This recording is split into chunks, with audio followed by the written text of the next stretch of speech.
Graça e paz, amados. Meu nome é Rodrigo Novato Belchior. Seja muito bem-vindo à Escola Bíblica Semanal da Igreja Apostólica Cristã. Semana passada, nós estudamos sobre inspiração divina. Falamos sobre a inspiração das Escrituras. Estudamos 2 Timóteo 3,16. Espero que você tenha sido abençoado com o estudo da semana passada e seja muito abençoado com o estudo dessa semana.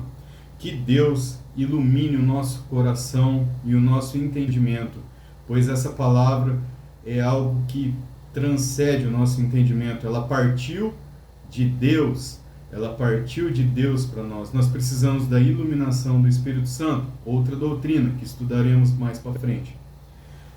Hoje nós vamos ver sobre a Bíblia. Qual o conceito que Jesus tinha da Bíblia que temos em nossas mãos? E ela se permite ser pesquisada? Hoje o nosso assunto é em cima disso. Nós estamos estudando bibliologia, no nosso estudo bíblico semanal desse ano de 2025.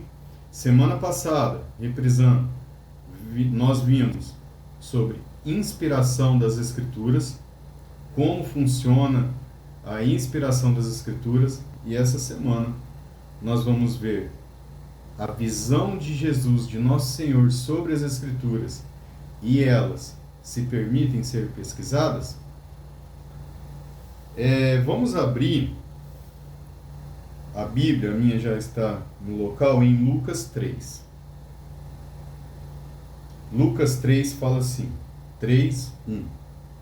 No 15º ano do reinado de Tibério César, sendo Pôncio Pilatos governador da Judéia, Herodes, tetrarca da Galileia, seu irmão Filipe, tetrarca da região da Itureia, e Traconites, e Lisânia, tetrarca de Abilene, sendo sumos sacerdotes Anás e Caifás, veio a palavra de Deus a João, filho de Zacarias, no deserto.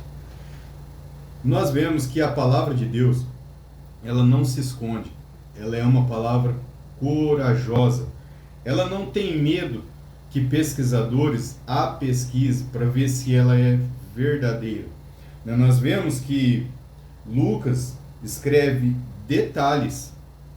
Lucas denota um ano específico, aonde tinha um governador específico, aonde era o sacerdote específico da época. Ele dá pontos e sinais que nos abrem a possibilidade de fazer uma investigação.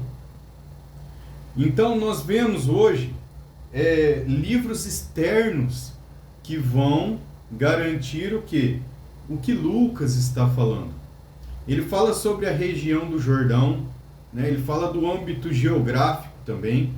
Ele não se esconde, a palavra de Deus não se esconde, ela se expõe. A palavra de Deus está exposta a pesquisadores honestos saber se ela é verdadeira ou não.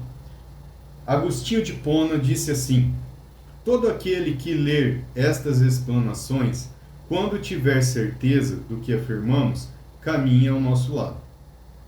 Quando duvidar como nós, investigue conosco. Quando reconhecer que foi seu erro, venha ter conosco. Se o erro for nosso, chame nossa atenção. Assim, haveremos de palmilhar juntos o caminho da caridade em direção àquele de quem está escrito: Deus resiste aos soberbos, mas dá graça aos humildes. Estudar a Bíblia é um ato de humildade nossa. Duvidar, às vezes, é algo de nosso coração caído, mas Deus, ele é tão maravilhoso que ele permitiu deixar a palavra dele ao nosso dispor. E nós, como tão pequenos que somos diante dele, nossa mente nunca vai alcançar a grandeza de Deus, nunca vai alcançar a plenitude correta de Deus, porque Ele é o Criador, irmãos. Nós não podemos imaginar Deus como um Deus, um homem grandão. Não, Ele não é um homem, Ele é Deus. Ele é Criador do universo. Ele é um Espírito insondável, luz inacessível, a Bíblia fala. Inacessível a nós. A mente de Deus é insondável. Somente o Espírito que sonda a mente de Deus e a mente do homem pode nos revelar, iluminar o nosso coração, para que possamos entender somente o que Ele permitiu ser revelado para nós. E estamos, graças a Deus, graças a Ele, temos a palavra de Deus, e Ele, tudo que está escrito aqui é o necessário para a nossa fé.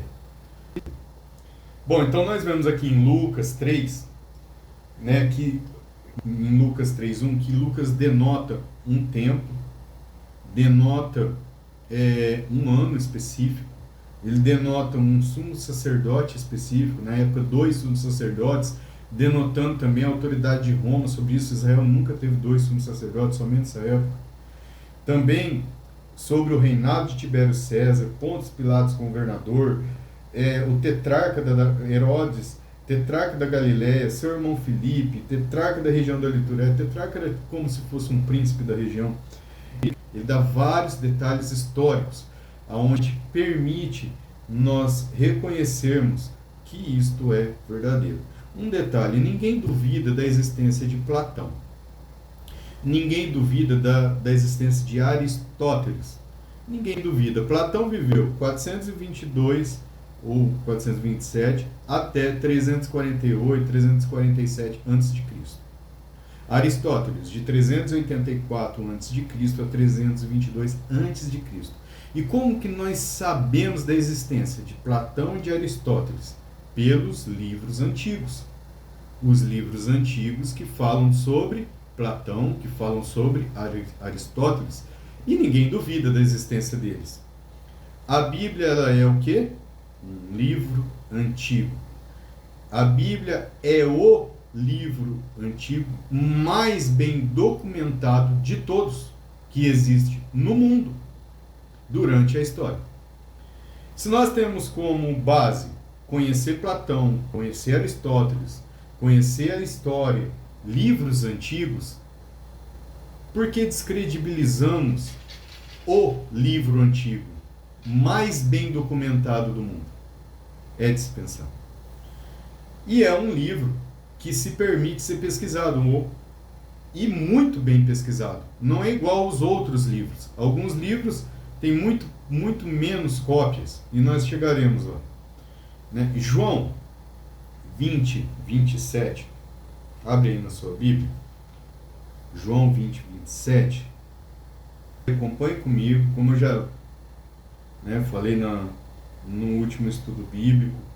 Eu não quero estar folheando a Bíblia aqui sozinho, irmãos, pelo amor de Deus.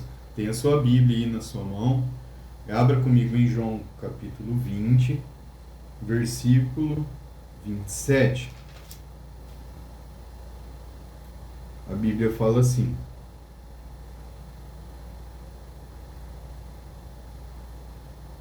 e logo disse a Tomé: põe aqui o dedo e vê as minhas mãos. Chega também a mão e ponha no meu lado. Não seja incrédulo, mas crente. Respondeu-lhe Tomé: Senhor meu e Deus meu. Disse-lhe Jesus: porque me viste, creste? Bem-aventurado os que não viram e creram. Jesus dá essa lição para nós, né, importantíssimo, que a fé não é por ver, mas por crer, né? Mas o que nós vemos aqui é que ele não se importou de Tomé pesquisá-lo, de Tomé ver que ele ressuscitou, né? Então ele aparece a primeira vez. Tomé não se encontrava no meio dos discípulos, mas quando ele aparece a segunda vez, Tomé se encontrava no meio dos discípulos, e ele chama Tomé Eu não consigo descrever a humildade de nosso Deus. E ponto. Ele chama Tomé, até ele, e fala: Tomé, toque, veja, eu existo, eu estou vivo, eu estive morto, mas ressuscitei, em outras palavras. Então nós vemos a importância no texto de crer sem ver, porém nós vemos a humildade de Deus por permitir que nós, homens maus que somos, possamos, maus e incrédulos, possamos pesquisar, e ele se manifesta a nós, né? Isso que é a grande maravilha. Deus não se importa que você pesquise a Bíblia, que você prescrute a verdade. A Bíblia é um livro que se expõe, né? Isso que nós estamos vendo hoje. Abra em 1 Coríntios 15, 14. 15, 14 fala assim: e se Cristo não ressuscitou, é vã a nossa pregação e vã a nossa fé.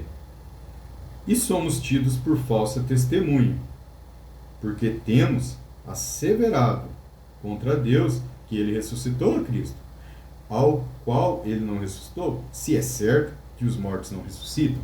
O que o texto está dizendo?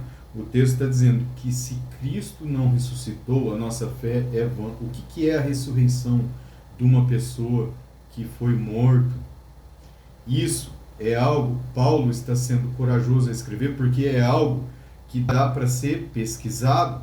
Então ele manda a carta aos Coríntios e ele está refutando aqui uma doutrina herege de algumas pessoas e que falavam sobre a ressurreição, e ele, ao refutar essa doutrina, ele afirma, ele fala: se Cristo não ressuscitou, é vã a nossa fé. Ao afirmar isso daí, ele abre o campo para que essas pessoas possam pesquisar se Cristo ressuscitou mesmo.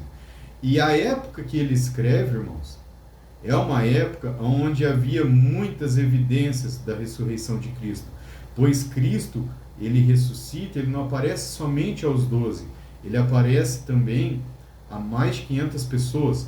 Então nós vemos que Jesus, ele foi morto, e quando ele estava lá no sepulcro, e no outro dia veio as mulheres, no terceiro dia de manhã veio as mulheres ao sepulcro, encontra o sepulcro aberto, e ele dá testemunho que ele ressuscitou aquelas mulheres, e a Bíblia escreve isso, e isso já dá uma autoridade escriturística. Por quê? Porque na época, irmão, as mulheres não criam muito no que as mulheres falavam. A sociedade da época era assim, né? Então, a hora que ele aparece a essas mulheres, e a Bíblia escreve do testemunho de mulheres que viu Jesus vivo, é porque é verdade. Porque qual judeu da época iria acreditar que Jesus tinha ressuscitado e o testemunho era de mulheres? Infelizmente, era isso que acontecia. A ressurreição de uma pessoa física não só se torna verídica, como também verificável. As fontes não cristãs que confirmam a existência de Tibério César, vejam bem, as fontes não cristãs, fora da Bíblia, os livros antigos não cristãos, que confirmam a existência de Tibério César, são 9.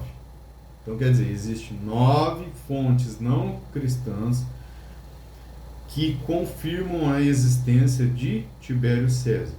E de Jesus são 10. Se for para o lado cristão, passa a ser 42 fontes, afirmando a existência de Jesus, quer dizer, passa, aí tropela para frente, né? Usando um palavreado meio. Fontes não cristãs, que falam sobre a existência de Tibério César. Como você vai descobrir? Existem 9. Fontes cristãs, não cristãs, que falam da existência de Jesus, algo fora da Bíblia, que a pessoa pode pesquisar, são 10. Né? Então é inegável a existência de Jesus. E se for para o nosso lado, para o lado cristão, aí existe 42 fontes afirmando a existência de Jesus. O Alcorão, irmãos, trata de Jesus como um profeta, o único imaculado. Então nós vemos que o próprio Alcorão fala sobre Jesus, fala sobre que Jesus existiu, e o Alcorão não é uma fonte cristã. Esses livros antigos, né, são muito importantes para nós descobrirmos a história. Né? A Grécia Antiga, uma das nações mais inteligentes do mundo antigo, contém 646 cópias. 646 cópias da Ilíada de Homero.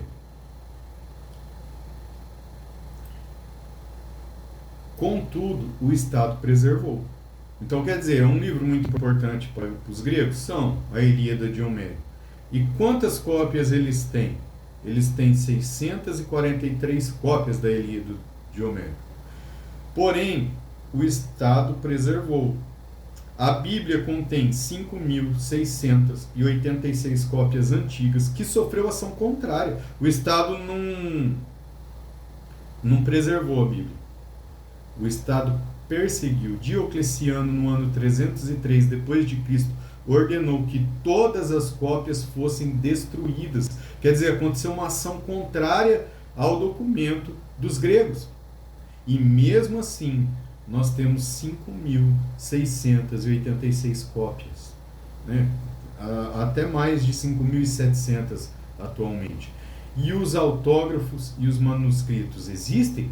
O que são autógrafos? São essas cópias. São antes dessas cópias, né? São o que saiu do punho dos autores. Eles existem até hoje? Né? Não. A resposta é não. Não existem mais os autógrafos. O que temos é cópias, né, dos autógrafos. Os escritos originais das Escrituras, produzidos pelos próprios autores bíblicos, embora os autógrafos não estejam mais disponíveis, temos acesso a milhares de manuscritos antigos que nos permite reconstruir o texto original com altíssima precisão. A crítica textual, disciplina que analisa e compara os manuscritos disponíveis para determinar o texto original.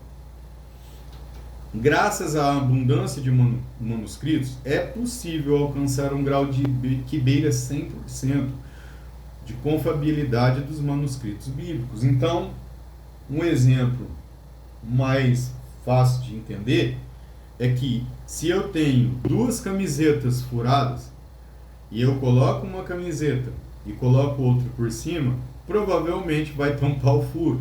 E essa é a função dos manuscritos, né? Aonde tem um erro ou falta um pedaço, o outro manuscrito vai completar. E não são poucos, são 5.000, mais de 5.700 manuscritos, né? Ó, do Novo Testamento, nós temos mais de 5.700 manuscritos. Muitos datam do 2º século, próximo ao período dos autógrafos, comparação com os outros escritos antigos. Vamos supor, Tácito, um historiador romano do século I. Tácito era um historiador romano do século I. Apenas 3 manuscritos sobreviventes e o mais antigo do século IX. Né? Nós estamos falando da Bíblia como o século II. Conclusão, a Bíblia possui uma base manuscrita incomparável, superior a qualquer outro documento antigo. Né? E o que vai nos provar isso é a crítica textual, né? que é a disciplina que analisa os textos antigos, né? Não somente da Bíblia. Né? A maioria das variações bíblicas são mínimas que existe, de um manuscrito para outro. É como se fosse nosso e vosso. Não vai mudar ou afetar a mensagem central da Bíblia. Por isso que a variedade vai fazer chegar mais próximo ao autógrafo, que foi os escritos pelos próprios autores. São muitas evidências, né, irmãos? Você pegar a polícia florense, né, o lado florense da investigação, qualquer investigador ia dar o aval para nós, nesse caso, de tantas evidências que tem, né? Muitos manuscritos, 5.700, são muitas coisas, né? Não há impacto nenhum na doutrina essencial. Os estudiosos consideram o estudo dessas variações frequentemente entediante, devido à sua irrelevância para o significado do texto. Conceitos de Jesus acerca das Escrituras. Como que o nosso Senhor Jesus, ele pensava das Escrituras, o que ele via das Escrituras, né? Jesus recorreu às Escrituras para enfrentar o quê? As tentações de Satanás. Em Mateus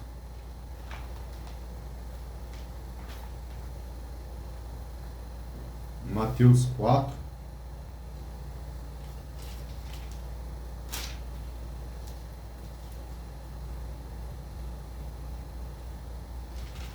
Mateus 4, do 1 ao 17, do 1 ao 11, vai falar: a seguir, foi Jesus levado pelo Espírito ao deserto para ser tentado pelo diabo.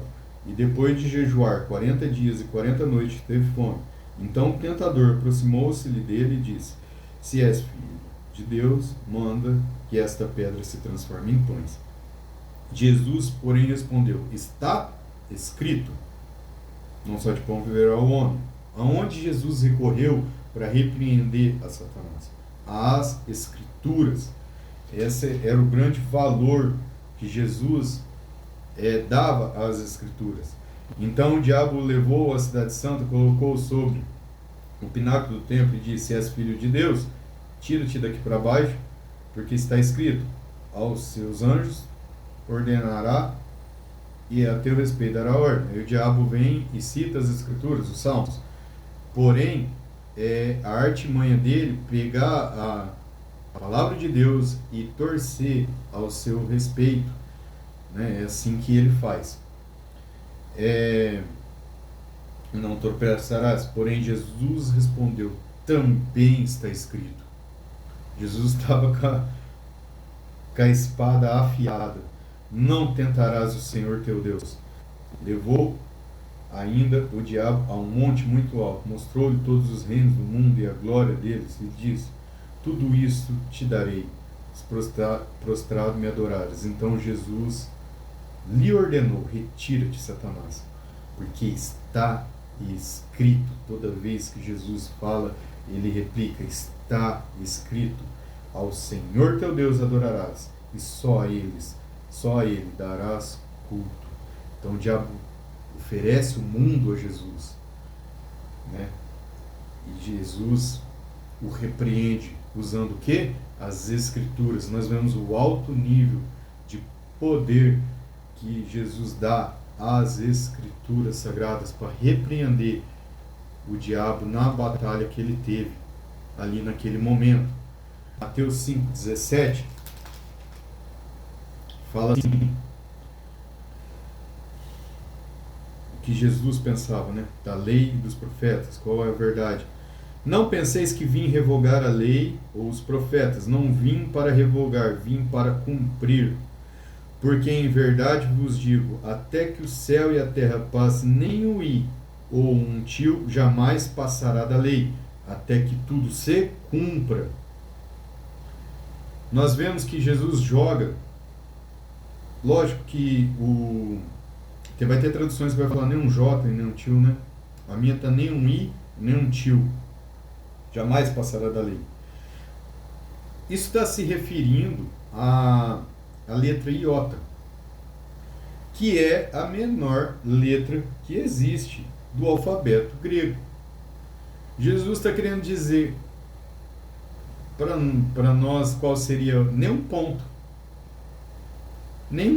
passará da lei, mas tudo vai se cumprir, nenhum ponto passará da lei, até que tudo se cumpra. Tudo que está escrito aqui, Jesus afirmou, vai se cumprir. Nós podemos ter a convicção, a mesma convicção que o nosso Senhor teve, que nenhuma letra, nenhum tiozinho, nenhuma vírgula, nenhum ponto, nada passará da lei, até que tudo se cumpra.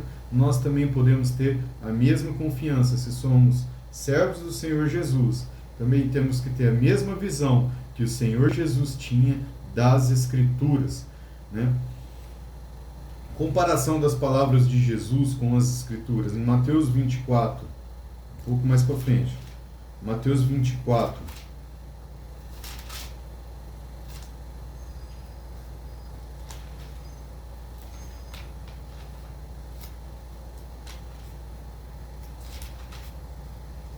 Mateus 24, 35. 24, 35 vai falar assim: passará o céu e a terra, porém as minhas palavras não passarão. Passará os céus e a terra, porém as minhas palavras não passarão. Tudo vai se cumprir. Toda a Escritura vai se cumprir. Tudo que foi feito materialmente pode passar e vai passar. Porém, as palavras do Senhor, elas não passarão. Ele se compara com o Velho Testamento. Em Mateus 17, 18, ele fala sobre... afirmou que não veio abolir a lei e os profetas, que nem um tio iria passar até que tudo se cumpra. E em Mateus 24, 35, ele fala que as palavras dele agora também não passarão. Ele iguala as palavras dele com as palavras do Antigo Testamento. Ele dá veracidade nas palavras do Antigo Testamento. João 10, 35. Jesus afirma, quando ele é questionado e interrogado, ele fala assim: se ele chamou deuses aqueles a quem foi dirigida a palavra de Deus, e a Escritura não pode falhar. Jesus afirmou que as Escrituras não pode ser quebrada, destruída ou anulada. Esse é o sentido dessa palavra da Escritura: não pode falhar, não pode ser quebrada, não pode ser destruída, não pode ser anulada. Céus e terras passarão, mas as minhas palavras não passará, nem um tio será tirado da lei até que tudo se cumpra. Jesus demonstra a solidificação da Escritura, como que ela é firme, como ela é sólida, como ela é a palavra de Deus, e ela não pode ser abalada. Esse ensinamento reflete sua compreensão da palavra de Deus como algo indivisível, íntegro e inalterável. Então nós vemos que é um milagre, né? Nós já vimos nessa aula que os gregos tem 600 e poucos manuscritos lá da Ilíada de Homero. Nós temos 5.700 do Novo Testamento, de livros que foram perseguidos. Diocleciano, no ano 303, perseguiu eles. Ele ordenou: queima as escrituras e mata os cristãos, né? Ele ordenou isso que acontecesse. Quer dizer, foi uma escritura muito perseguida. E mesmo assim, é um milagre de Deus termos ela em nossas mãos. Em Marcos 12, 36,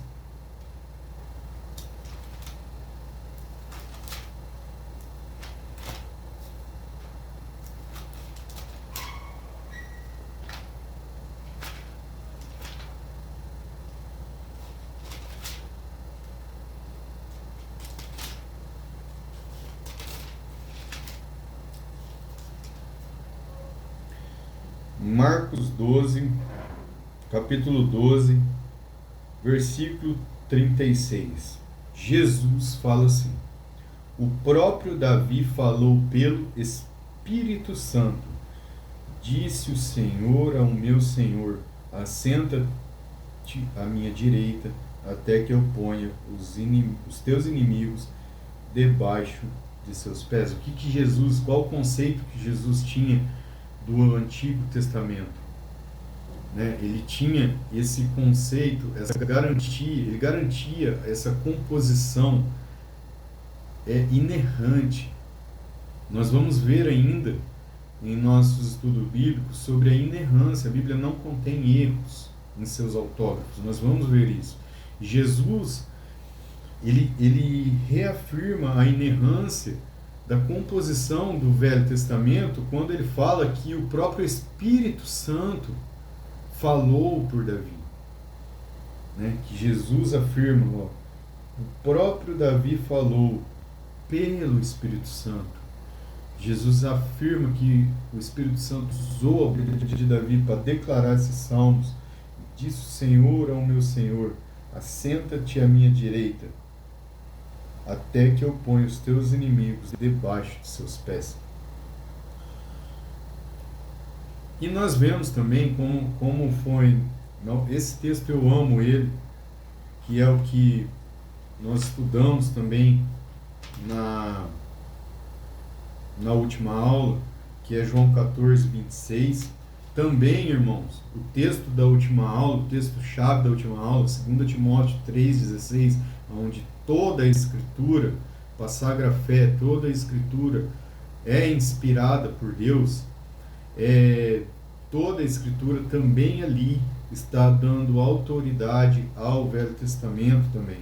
Mas hoje nós estamos vendo da boca de Jesus, como Jesus via as Escrituras do Velho Testamento, né, e como ele autorizou a sua própria Escritura. Abre aí em João 14, que é um texto maravilhoso, que eu amo essas passagens de João, porque nos dá mais confiança, né? No João 14, 26, nós vimos já semana passada, mas eu gosto de reafirmar. João 14, 26. Mas o Consolador, o Espírito Santo, a quem o Pai enviará em meu nome, esse vos ensinará todas as coisas e vos fará lembrar de tudo o que vos tenho dito. Isso nós vimos semana passada. Vimos que isso dá a autoridade ao Novo Testamento, porque os discípulos foram dotados de poder pelo Espírito Santo para poder lembrar o que Jesus fez, para poder escrever. Outro texto, esse eu já não falei semana passada, que está em João também, no capítulo 16, no verso 12, do 12 ao 15, do verso 12 ao 15 fala assim: tenho ainda muito que vos dizer, Jesus falando, tenho ainda muito que vos dizer, mas vós não podeis suportar agora. Quando vier, porém, o Espírito da verdade, ele vos guiará a toda a verdade, porque não falará de si próprio, mas dirá tudo o que tiver ouvido e vos anunciará as coisas que hão de vir. Ele me glorificará, porque há de receber do que é meu e vou-lo-á de anunciar. Olha que maravilha. Tudo quanto o Pai tem é meu. Por isso é que vos disse que há de receber do que é meu e vou-lo-á de anunciar.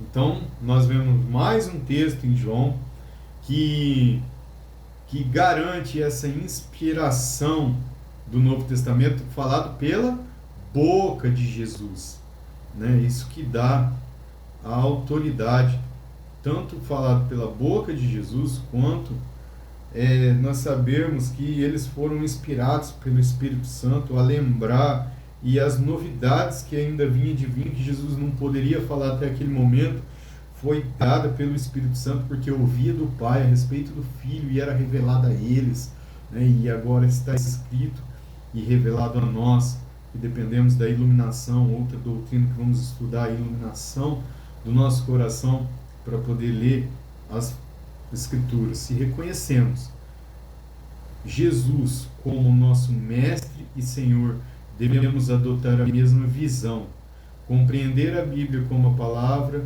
verdadeira, autoritativa, infalível e inerrante de Deus. Seguir o exemplo de Cristo em relação às Escrituras é uma maneira de demonstrar que realmente somos seus discípulos, vivendo sobre a autoridade da palavra e confiando inteiramente em suas promessas. Então, como Jesus confiava, como Jesus declarou, como Jesus viveu, e a visão que Jesus tinha das Escrituras é que temos que ter como seus discípulos. Como seus discípulos temos que elevar o patamar das Escrituras a autoridade tal como Jesus elevou, como Jesus proferiu. O nosso amado Senhor espera isso de nós, que nós vivamos como Ele viveu, que nós entendemos como Ele entendeu as Escrituras e compreendemos corretamente. Isso é maravilhoso e é plenamente pelo poder do Espírito Santo, pela iluminação de nossos corações. Que Deus te abençoe, te ilumine o seu coração, em nome de Jesus, que você tenha esse patamar elevado das Escrituras na tua vida, e que todas as atitudes suas, como minha, como nós como igreja, possa ser pautada assim, na rocha, nessa inabalável palavra de Deus, que nunca será destruída. Deus abençoe e até semana que vem, onde falaremos sobre o cânon das Escrituras e também começarei a falar sobre como a Bíblia é infalível na sua vida e como ela não contém erro em seus autógrafos. Deus abençoe essa semana, que seja muito abençoado em nome de Jesus, e algumas perguntas que tiverem, pode fazer para nós aí na descrição, você que é membro de nossa igreja e você que não é também. Em nome de Jesus, seja abençoado.